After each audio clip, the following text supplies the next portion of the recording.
Let's start with the concept of probability. See, when we talk about probability, so we basically talk about what is the chance that it might happen, it might not happen. Okay. Now, whenever we talk about probability, there are two approaches, like what we discussed in the introduction video. See, the first one is what we call as the classical approach. The next one is called as the statistical approach. Okay, so there are two approaches to solve any probability problem. But generally, we do not take the classical approach now because classical approach is mostly based on the trials what you get. You are going to take that result and figure it out, which is more like an empirical method, empirical formula, or an axiomatic method. Whereas when it comes to the statistical approach, it is more of a formula based. Okay, it's a formula oriented calculating the probability. That's why we prefer the statistical approach more than the classical approach. Fine. Now we'll start with certain definitions what you have in probability, because to understand and solve the problems, you need to know the basics behind it. And the basics are nothing but these definitions. All right. The very first definition what you have, that is a random experiment. All right. When it comes to random experiment, you need to understand what is a random experiment. Okay. See, let's take an example now. Okay, say an example, very simple example. You roll a die. Every die has a 6 sides, correct? Every die. So it's like this. Imagine, so this is a die. It's a cube, isn't it? Now this particular die has sides. Say this is 1, say this is 2, say this is 3, and the previous one will be 6, 4, 5, and everything. So when you roll a die, you can get any of those 6 numbers, any one, correct?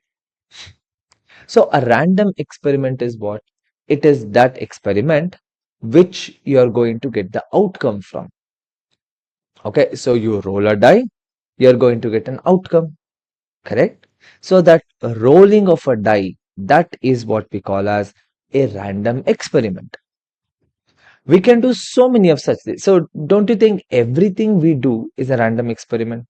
You toss a coin, it's a random experiment, because you are going to get an outcome from that experiment, isn't it? Or say you're going to, let's say you're going to pick a card out of 52 cards. It's a random experiment, because when you shuffle and you pick one card, that's basically you have an outcome from that experiment, isn't it? That's why we call these things as a random experiment. Clear? So when we talk about random experiment in a probability, it has a very important value to it, because whenever we do random experiments, there are certain things which you have to know. The first one, the very first one is going to be the outcome is not related. So the first important point of random experiment is the outcomes, whatever you get, outcomes are not related in most of the cases. For example, say you are going to toss a coin. Okay, say you toss once, you toss the second time. The second one is not going to get affected from the first one, isn't it?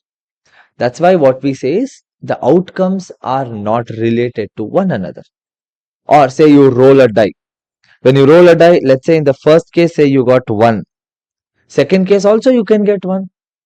That doesn't mean you should always get 2, 3, 4, 5, 6, isn't it? You can get any number. So these are random experiments. In the sense, these random experiments, their outcomes, they're not related to one another. Fair enough? So this is one very important thing.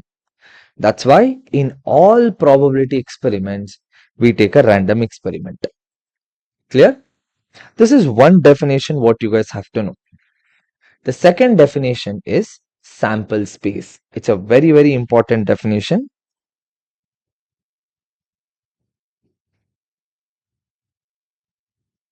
Sample space. Sample space is what? It is the total number of events what you can get. That means, say you roll a die once. See, when you roll a die once, you can get 1, 2, 3, so on and so forth till 6. Isn't it? So this is a sample space.